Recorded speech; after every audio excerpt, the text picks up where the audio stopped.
Good afternoon. आज का जो हमारा टॉपिक है दैट इज सेक्शन 169, 170, 172 एंड 173। ये जो सेक्शंस हैं ये काफी थ्योरेटिकल सेक्शंस हैं जो हमने सेक्शन 167, 164, 154, 155 ये जो हमने सेक्शंस पढ़े थे those were very technical sections जिसमें कई सारी चीजें माइन्यूट डिटेल्स थी। But on the other hand अगर ये सारे आज वाले सेक्शंस अगर हम देखते हैं तो these are very theoretical once and आपको इसमें सिर्फ रीडिंग करनी है प्लस जो केस लॉज मैं आपको बताऊंगी आपको वो करने हैं, then you will be able to understand it very nicely. All right, let's start with section 169। इससे पहले like I always do previous class का हम एक रिवीजन कर लेंगे। It's just a recap. हमने पढ़ा था सेक्शन 167 जिसमें क्या दिया गया था कि जब इन्वेस्टिगेशन 24 आवर्स में कंप्लीट नहीं होती है तो रिमांड सीक करता है पुलिस ऑफिसर। तो पुलिस ऑफिसर रिमांड सीक करता है। अब या तो वो पुलिस कस्टडी का रिमांड होगा या फिर वो जुडिशियल कस्टडी का रिमांड होगा। So basically 167 is about seeking remand when the investigation is not complete within 24 hours। इसके साथ साथ हमने सेक्शन 56 पढ़ा था कि जब अरेस्टेड पर्सन को अरेस्टेड स्पॉट से लेके पुलिस स्टेशन तक ले जा रहे होते हैं, अभी तक उसकी कस्टडी स्टार्ट नहीं हुआ, उसका डिटेंशन स्टार्ट नहीं हुआ, he is just being taken to the police station ताकि उसका डिटेंशन स्टार्ट हो सके, तो सेक्शन 56 लगेगा। It should be without any unreasonable delay. फिर हमने पढ़ा था section 57 when the arrested person is already in detention. जब वो पुलिस स्टेशन पहुंच गया है, वहां से उसका डिटेंशन स्टार्ट हो चुका है, तो सेक्शन 56 ना लग के सेक्शन 57 लगने लग जाएगा। तो वो जो डिटेंशन होना चाहिए वो होना चाहिए maximum 24 hours and within 24 hours arrested person को जुडिशियल मजिस्ट्रेट के सामने हमें प्रोड्यूस करना होता है। That is the mandate under 57। Okay, so इससे रिलेटेड हमने केस लॉज पढ़े थे and various aspects of all these sections. तो कल हमने ये पढ़ा था। अब आज हमें पढ़ना है अबाउट सेक्शन 169। सेक्शन 169 क्या बोलता है कि अभी तक हमने क्या पढ़ा है कि अब हमारे पास पुलिस ऑफिसर के पास सारी इंफॉर्मेशन आ चुकी है जो उसने इन्वेस्टिगेशन में कलेक्ट की है।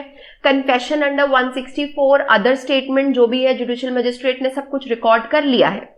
मतलब पुलिस इन्वेस्टिगेशन जो है now it is at that stage कि सारी information it has been collected. Now the evidences has been collected evidences collect हो चुके हैं। Now what? अब अगर इन एविडेंसेस के बेसिस पे police officer has reasonable believe that these evidences are not sufficient, evidences are not sufficient कि हम उस अरेस्टेड पर्सन को प्रोड्यूस करें जुडिशियल मजिस्ट्रेट के सामने, तो इस केस में the police officer shall release the person evidences के basis पे अगर उसको लगता है these evidences are not sufficient to produce that person before the judicial magistrate, तो इस केस में he shall release the arrested person। all right, but इसमें एक छोटा सा माइन्यूट मैंडेट है। देयर इज अ कंपल्शन कि वो रिलीज तभी कर सकता है when some investigation has taken place. कुछ इन्वेस्टिगेशन हुई होनी चाहिए। भले ही उसने 2 दिन के लिए इन्वेस्टिगेट किया, 2 दिन के एविडेंसेस में भी उसको समझ आ गया कि नहीं इस पे तो कोई ऑफेंस बनता नहीं है, तो उसने उसको रिलीज कर दिया अंडर सेक्शन 169, वो वैलिडेटेड होगा। बट व्हाट इफ कि उसने यहां पे उसको अरेस्ट किया है एंड इसी स्पॉट पे ही डिक्लेयर्स या ही concludes that there is no sufficient evidence, तो इस केस में अगर ये इसको यहीं पे ही ऑन स्पॉट, अरेस्ट स्पॉट पे ही रिलीज कर देता है, तो section 169 will not apply. Section 169 will not apply क्योंकि अभी तक investigation has not been started. और सेक्शन 169 का मैंडेट है कि अगर 169 के अंडर पुलिस ऑफिसर को रिलीज करना है तो some investigation must have been taken place. अब ये कहां लिखा है सेक्शन में, that I am going to show you. Okay, इसका एक एस्पेक्ट और है लास्ट, कि फॉर एग्जाम्पल एक पर्सन अरेस्ट हुआ था यहां पे, but then he was produced before the JM. 24 hours में ही was produced before the judicial magistrate. यहां पे जुडिशियल मजिस्ट्रेट ने उसको ग्रांट कर दी थी पुलिस कस्टडी या फिर जुडिशियल कस्टडी, दोनों में से कोई भी एक कस्टडी ग्रांट कर दी थी अंडर सेक्शन 167. 167 में या तो पुलिस कस्टडी ग्रांट करी थी या जुडिशियल कस्टडी ग्रांट करी थी, पर जुडिशियल मजिस्ट्रेट ने ग्रांट करी थी.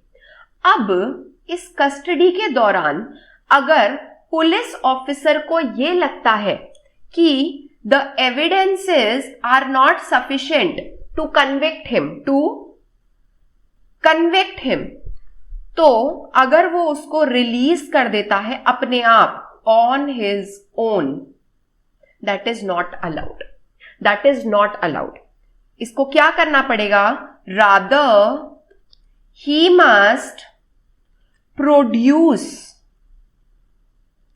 The person to judicial magistrate, और जुडिशियल मजिस्ट्रेट उसको रिलीज करेगा तो भी वो 169 के अंदर ही आएगा. सो बेसिकली अगर पुलिस या जुडिशियल कस्टडी JM ने 167 में ग्रांट करी है, तो अगर पुलिस ऑफिसर को इसको रिलीज करना है तो पहले JM के सामने वापस से प्रोड्यूस करना पड़ेगा, and then JM will only going to release that person, और वो रिलीज भी 169 में कवर होगा.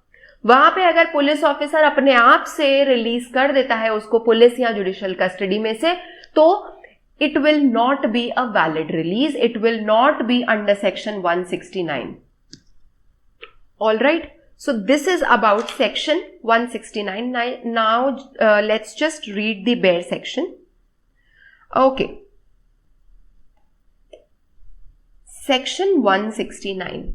Section 169 of CRPC deal करता है release of accused when evidence deficient, कि अक्यूज्ड को रिलीज कैसे करेंगे जब एविडेंस डेफिशिएंट है, तब क्या करेंगे. Okay, if upon N investigation under this chapter it appears upon N investigation, और इसीलिए मैंने बोला था कि सम इन्वेस्टिगेशन मस्ट टेक प्लेस. आप अरेस्ट करके उसी स्पॉट पे उसको रिलीज कर दे रहे हो तो 169 अप्लाई नहीं होगा. 169 अप्लाई करने के लिए कुछ investigation must have taken place, तभी 169 अप्लाई होगा, अदरवाइज 169 विल नॉट अप्लाई. तो यहां ये दी गई है बात, इम्प्लीकेशन इसका इस बात का. It appears to the officer in charge of the police station that there is not sufficient evidence or reasonable ground of suspicion to justify the forwarding of the accused to the magistrate. Such officer shall, if such person is in custody, release him on his executing a bond. Obviously एक bond आप उससे execute करवाओगे कि आगे कभी trial में या किसी प्रोसीजर में आपकी जरूरत पड़ेगी तो then you have to appear. ऐसा एक बॉन्ड साइन करवाना पड़ेगा हमें. और यहां पे ये दूसरी सिचुएशन आती है जहां पे the police officer must produce the arrested person again before the magistrate if the magistrate had granted the police or judicial custody under section 167. Okay, or such police officer may direct to appear if and when so required before the magistrate empowered to take cognizance of the police report to try the accused and commit him for trial. Okay, जो मैंने अभी आपको समझाए तीनों चीजें इसमें आ रही है.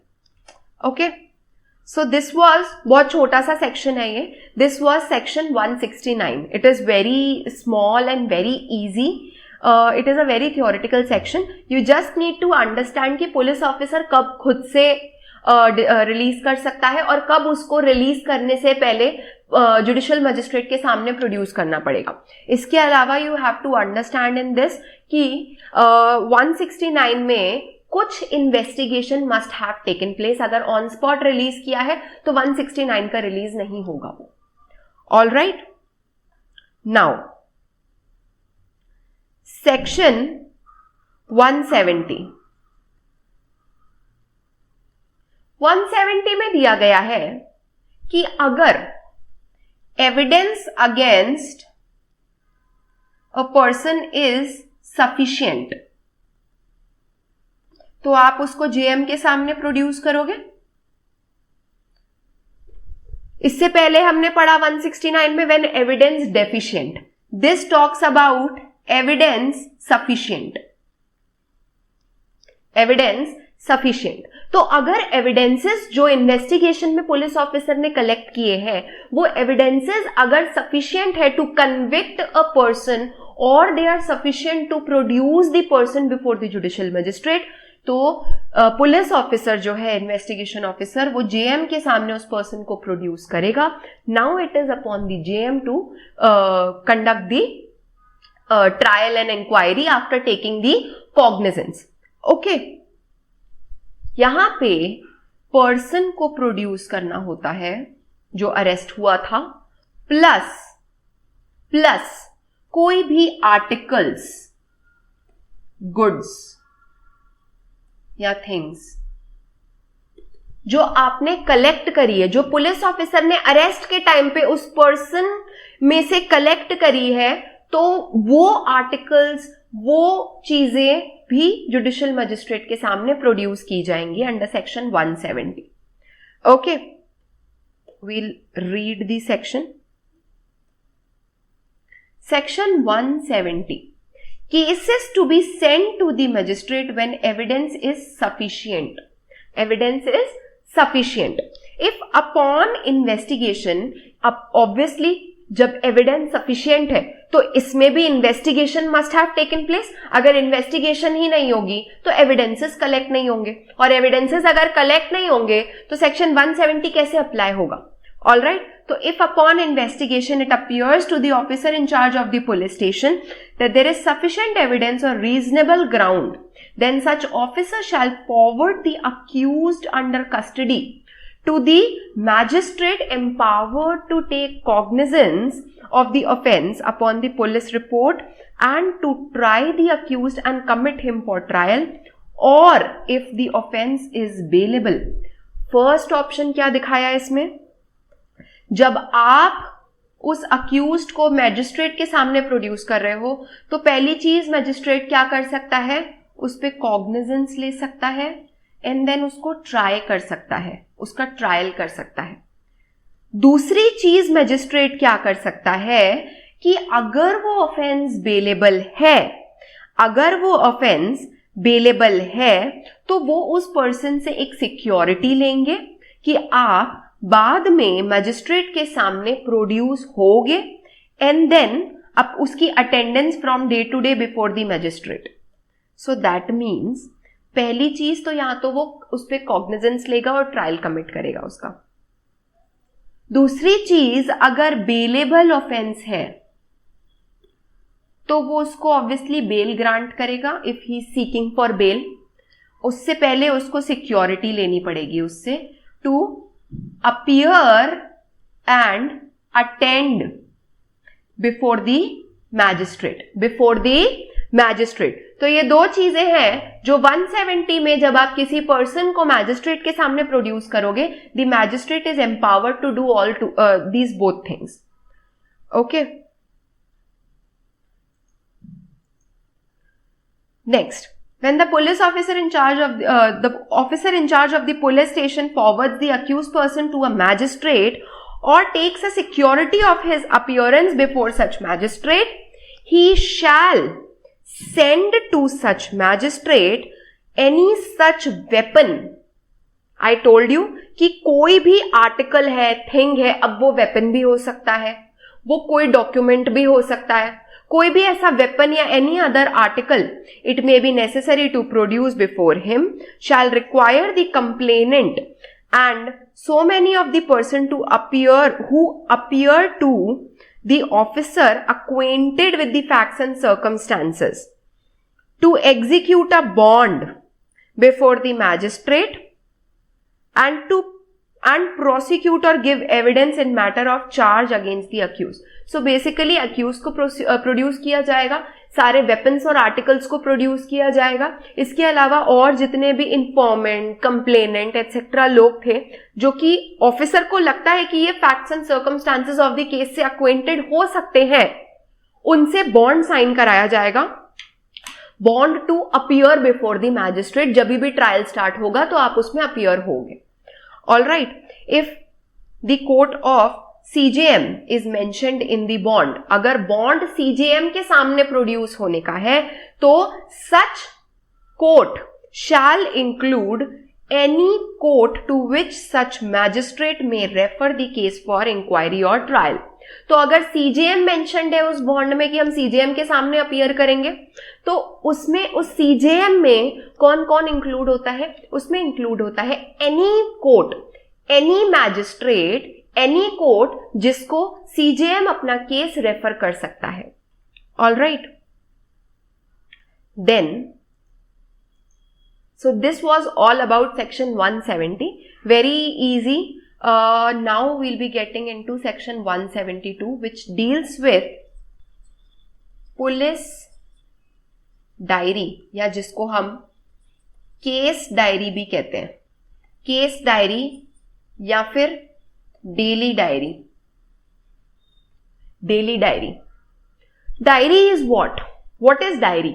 डायरी एक ऐसी बुक होती है, अगर कोई पर्सन डायरी मेंटेन करता है तो what do you mean by maintaining a diary? अगर आप अपने पर्सनल यूज के लिए डायरी मेंटेन करते हो सपोज, तो आप रात में बैठ के अपनी डायरी लिखोगे कि पूरे दिन में what you have done, that will be your personal diary. अगर ऑफिशियल पर्पस के लिए आप डायरी मेंटेन करते हो, suppose you are working in an office, X person is working in an office और वहां पे वो डायरी मेंटेन कर रहा है, तो उस डायरी में वो हर चीज लिखेगा जो उसने उस दिन के एक पर्टिकुलर दिन में क्या क्या टास्क कंप्लीट किए हैं, वो सारी वो उस ऑफिशियल डायरी में लिखेगा. ओके, तो वैसे ही एक पुलिस डायरी या केस डायरी या जिसको हम डेली डायरी भी बोलते हैं, वो होती है एक ऐसी डायरी जिसमें the police officer notes down the details of his investigation. Details of his investigation मतलब day to day development in investigation. Day to day उसकी इन्वेस्टिगेशन में क्या डेवलपमेंट हो रही है कि फॉर एग्जाम्पल आज के दिन में उसको क्या क्या एविडेंसेस मिले, कल वो किसी को अरेस्ट करने गया है, परसों फिर उसको कुछ डिस्कवरी हुई है, सब डिस्कवरी स्टेटमेंट पे कुछ उसको एक आर्टिकल डिस्कवर हुआ है, suppose murder weapon. So basically हर दिन जो जो इन्वेस्टिगेशन में डेवलपमेंट हो रहा है, हर दिन जो वो एविडेंसेस कलेक्ट कर रहा है, हर दिन जो वो लोगों की स्टेटमेंट ले रहा है, स्पॉट पे जा रहा है, the things he is noticing, everything, the time, date, place of such facts, everything will be noted down in this diary. Okay, this diary is only for the personal use of the police officer and it cannot be claimed by the accused. It cannot be claimed by the accused. Accused इसको evidence के form में claim नहीं कर सकता है, because this diary is just for the personal use, personal assistance, personal guidance of the police officer. Alright, तो accused इसको use नहीं कर सकता है. Accused can not claim the contents of this diary. ये डायरी सिर्फ पुलिस ऑफिसर के personal assistance के लिए होती है. ऑलराइट, तो ये होती है पुलिस डायरी. इसके और भी एस्पेक्ट्स होते हैं. फॉर एग्जाम्पल, सबसे इंपॉर्टेंट एस्पेक्ट इसका होता है that it does not have any evidentiary value. It is not a substantive piece of evidence.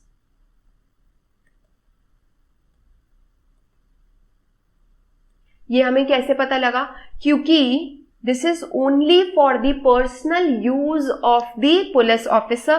The accused cannot use this diary as evidence in his favor or against the investigation officer.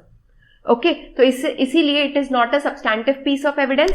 इसके साथ इसमें एक छोटा सा exception है जो 172 में ही दिया गया है कि by chance the court used this diary for the contradiction. Court ने पुलिस ऑफिसर या फिर इन्वेस्टिगेशन ऑफिसर या फिर एसएचओ जो इन्वेस्टिगेशन कर रहा है उसको कॉन्ट्राडिक्ट करने के लिए इस डायरी को यूज किया है कोर्ट में.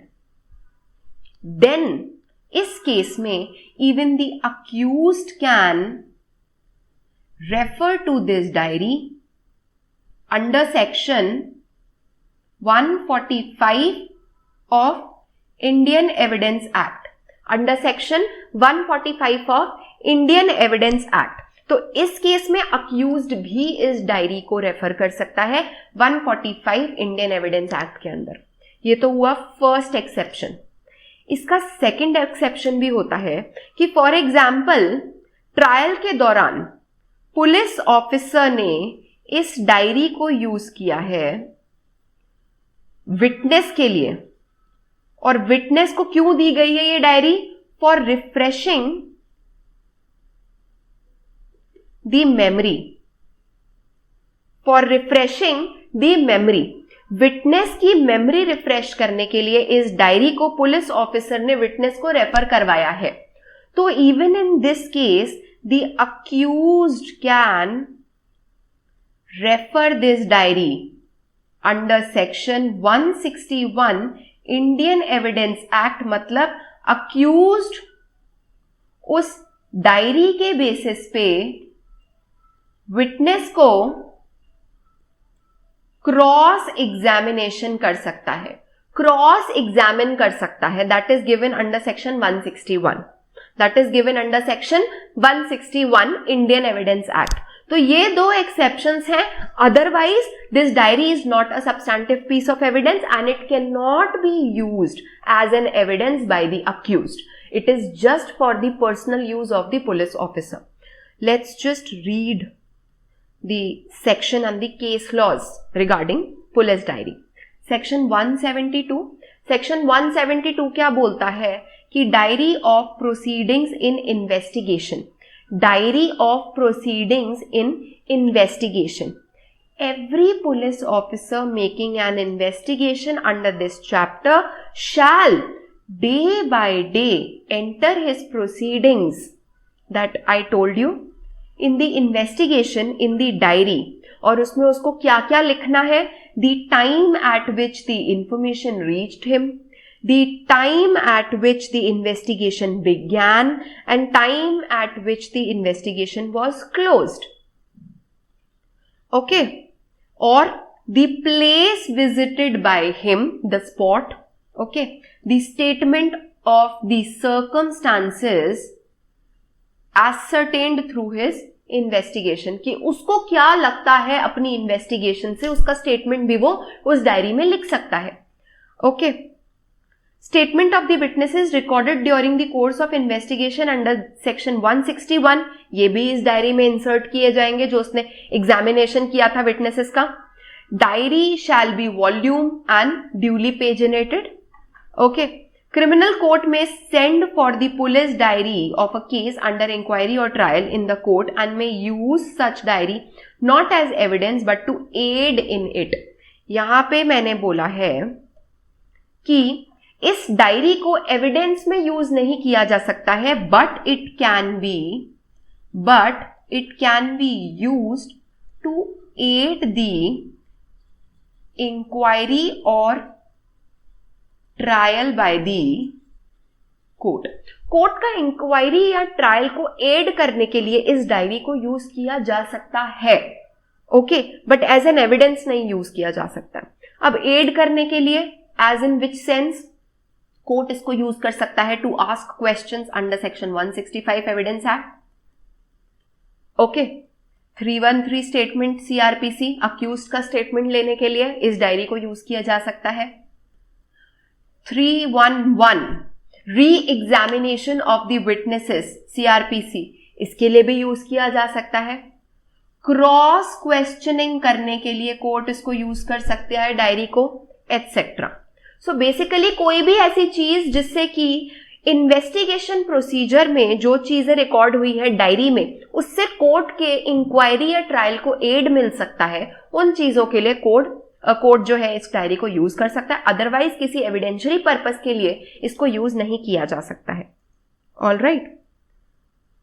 Neither the accused nor his agent shall be entitled to call for such diaries, nor shall he or they be entitled to see them merely because they are referred to by this court.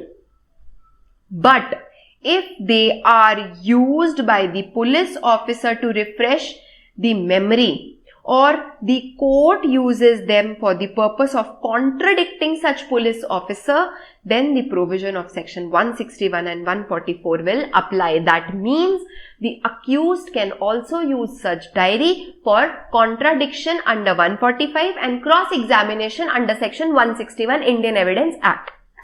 Okay, इसमें हमें बहुत सारे case laws मिलेंगे जिसमें police diary के बारे में things have been mentioned. First is Shamshul Kanwar versus state of UP. अब Shamshul Kanwar versus state of UP या फिर Niranjan Singh versus state of UP में क्या बोला गया था कि this diary is not a substantive piece of evidence, but court इसको यूज कर सकता है 165 के क्वेश्चंस पूछने के लिए, 313 स्टेटमेंट के लिए, कॉन्ट्राडिक्ट करने के लिए इन्वेस्टिगेशन ऑफिसर को, एटसेट्रा. इससे right to have the diary नहीं मिलेगा किसी को भी, ओके.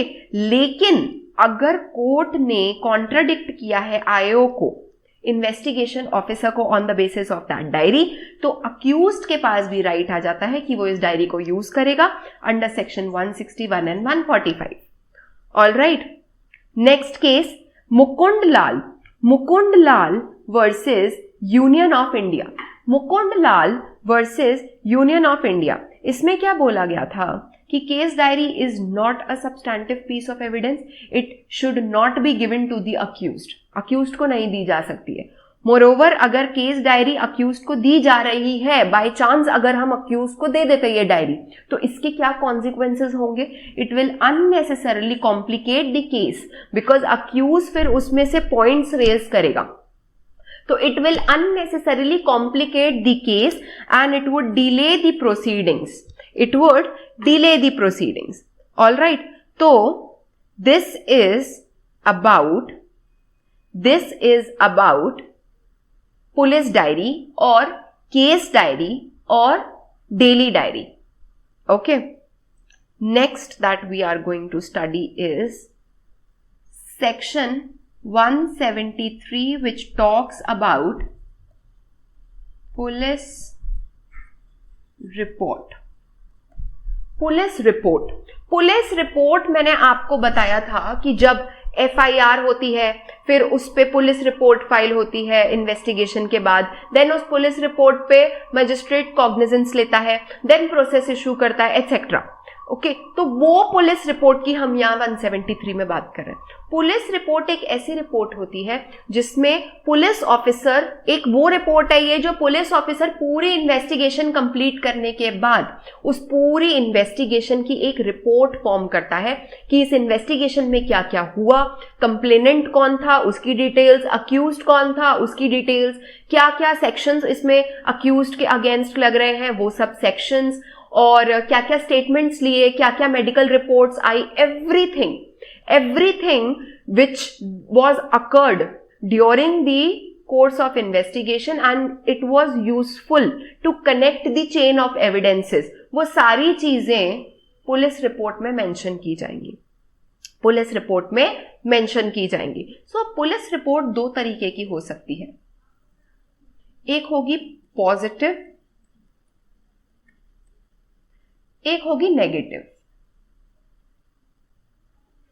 पॉजिटिव पुलिस रिपोर्ट का मतलब है that the accused has committed the offence, जहां पे पुलिस ऑफिसर ये कंक्लूड कर रहा है कि हां इस अक्यूज्ड पर्सन जो अरेस्टेड है उसने ऑफेंस कमिट किया है, ये होगी पॉजिटिव पुलिस रिपोर्ट।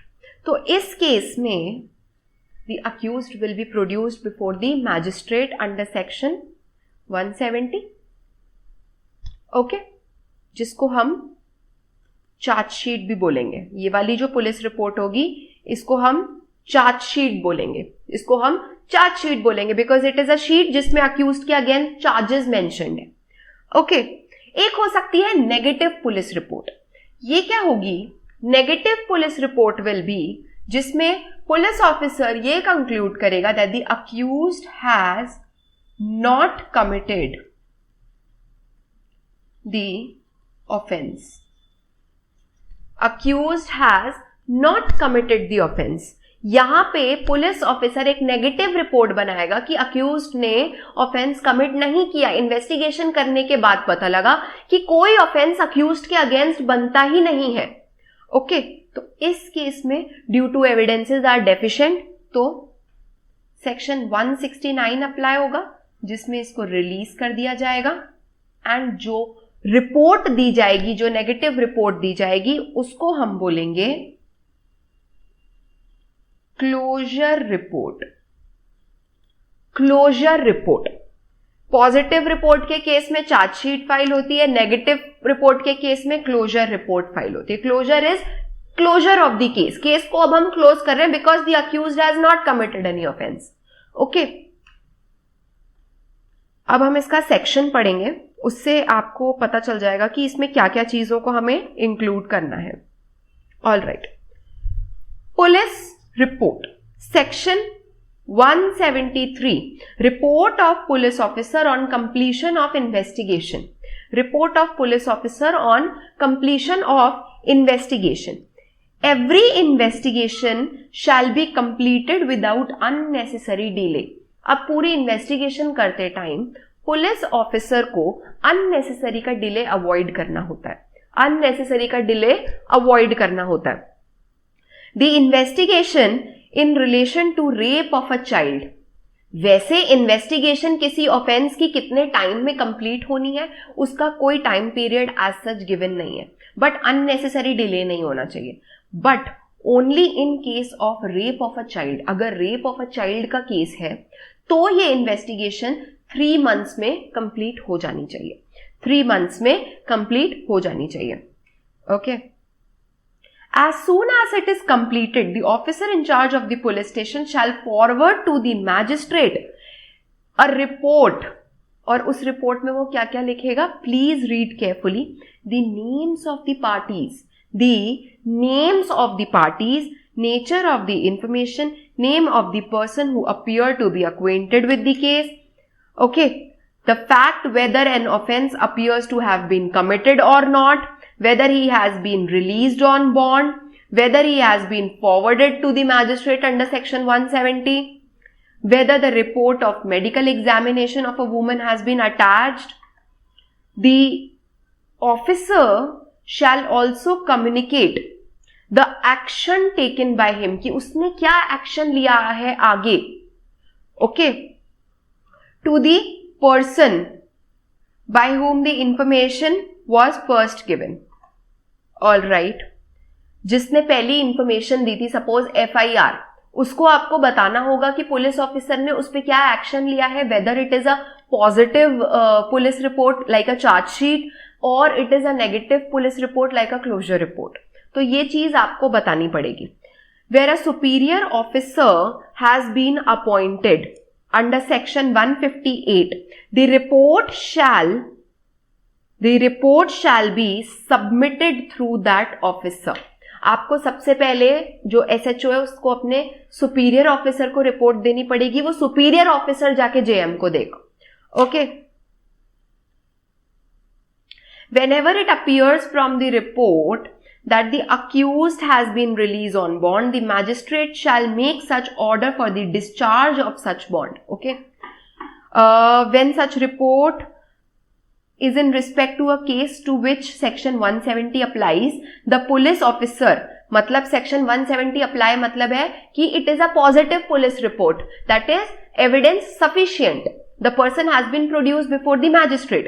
तो इस केस में the police officer shall forward to the magistrate along with the report. अब पुलिस रिपोर्ट के साथ उसको इस केस में और क्या क्या भेजना है, जितने भी डॉक्यूमेंट्स, रेलेवेंट एक्सट्रैक्ट्स थे जिसपे प्रोसिक्यूशन रिलाई कर रहा है, जो 161 के अंदर स्टेटमेंट्स रिकॉर्ड किए हैं उसका पूरा एक स्टेटमेंट बना के. Okay. If the police officer is of the opinion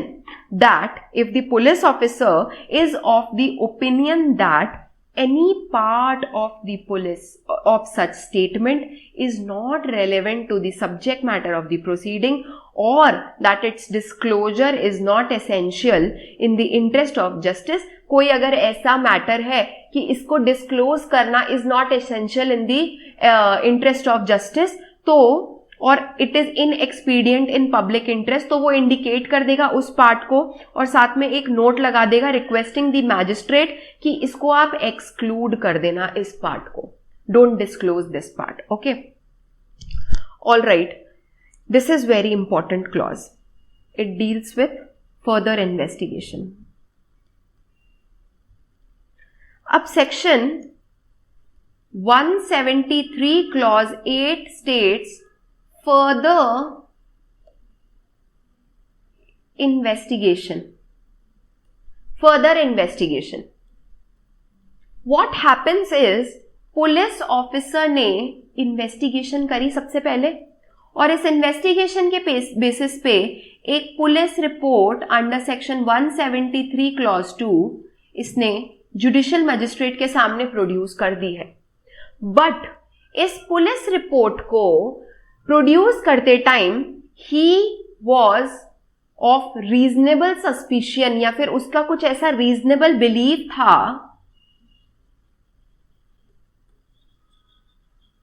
that some more investigation must be done. Police report तो उसने दे दी, पर कहीं ना कहीं उसके दिमाग में यह बात थी कि नहीं, इस पे थोड़ी और इन्वेस्टिगेशन होनी चाहिए. इस इन्वेस्टिगेशन को बोलते हैं फर्दर इन्वेस्टिगेशन या फिर सप्लीमेंट्री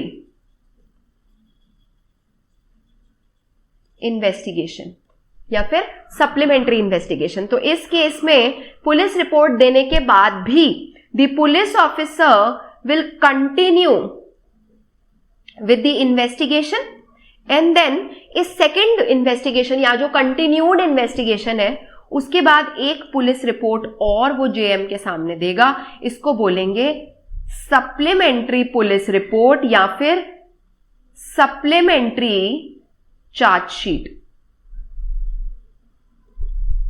ओके. और यही चीज लिखी गई है सेक्शन 173 क्लॉज 8 में. Nothing in this section shall deem to preclude further investigation in respect of an offense after a report under clause subsection 2. मतलब subsection 2 173 clause 2 के अंदर पुलिस ऑफिसर ने ऑलरेडी अपनी रिपोर्ट दे दी है.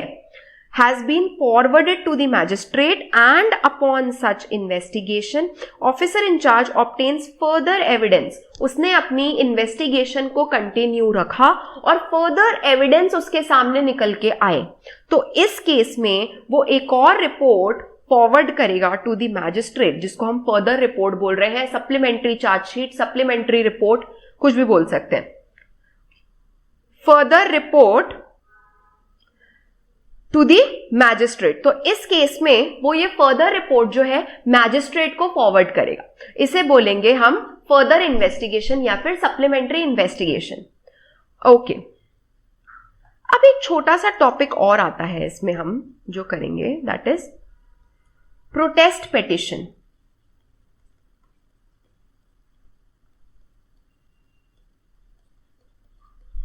प्रोटेस्ट पिटिशन, प्रोटेस्ट का मतलब होता है revolt.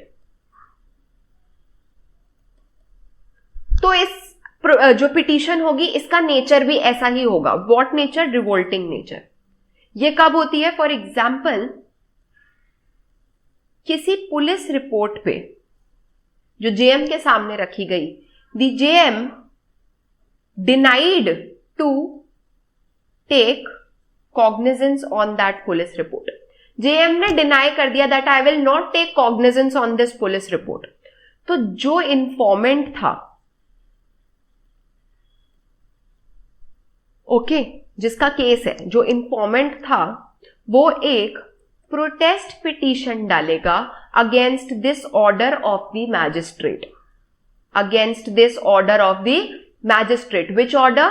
Denying to take the cognizance. इस डिनायल वाले ऑर्डर के अगेंस्ट इंफॉर्मेंट एक पिटीशन डालेगा जिसको बोलेंगे प्रोटेस्ट पिटीशन, जिसको हम बोलेंगे प्रोटेस्ट पिटीशन। अब ये प्रोटेस्ट पिटीशन अगर जुडिशियल मजिस्ट्रेट को ही की जाती है, तो जब जुडिशियल मजिस्ट्रेट को ये पिटीशन मिलेगी तो ये पिटीशन को he will go through the petition, and if he is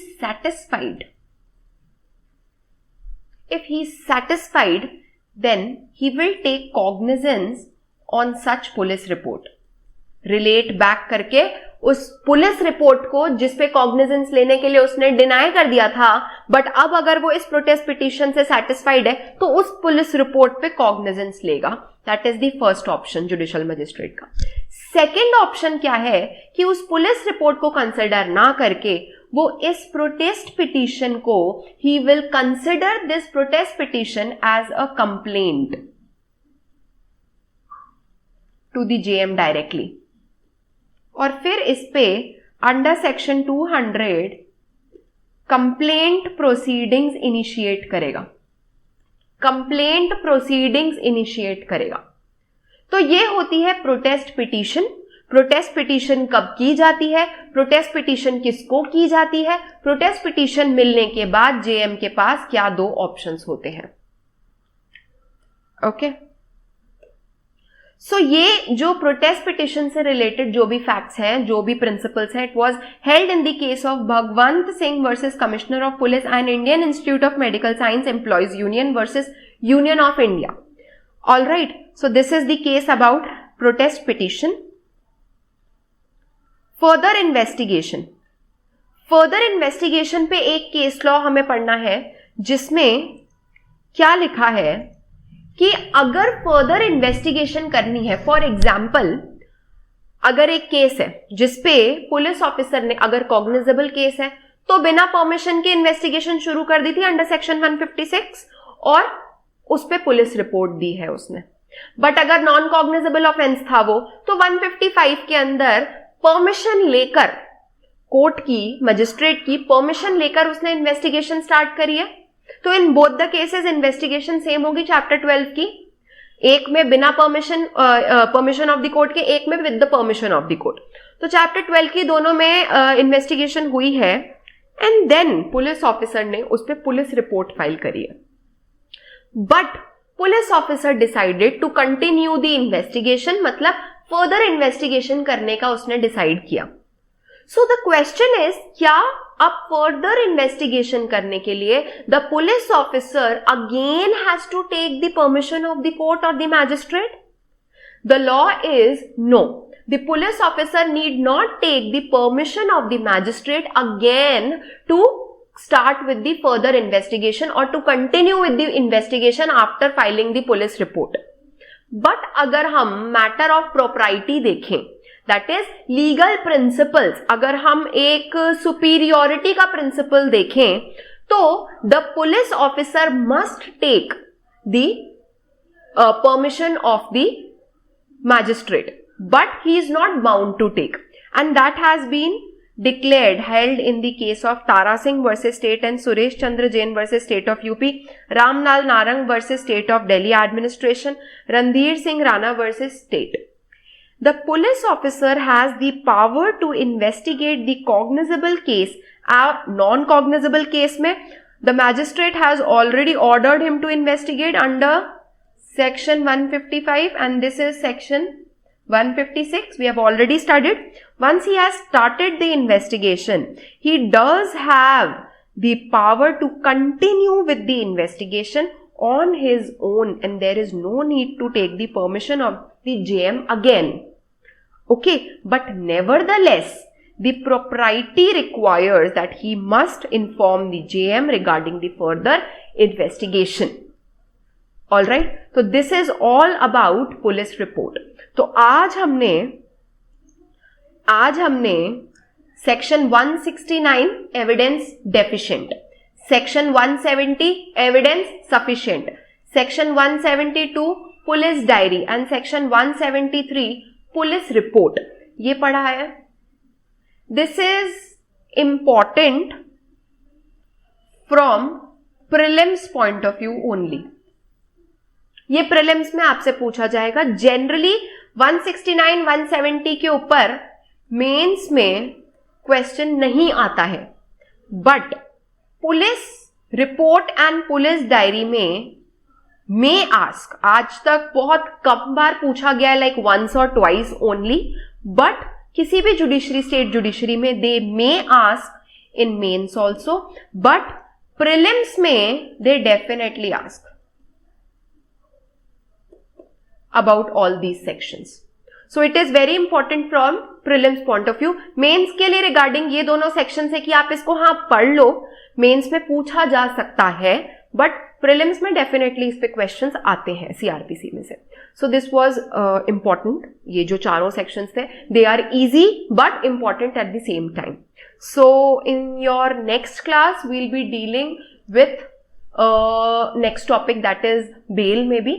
And that is all for today. So please revise these 4 sections. They are important because prelims में इनसे questions पूछे जाएंगे and prelims are very scoring. और ये sections ये बहुत easy हैं, तो you can easily fetch marks in these questions. So please prepare for this, and that is all for today. Thank you so much. Take care.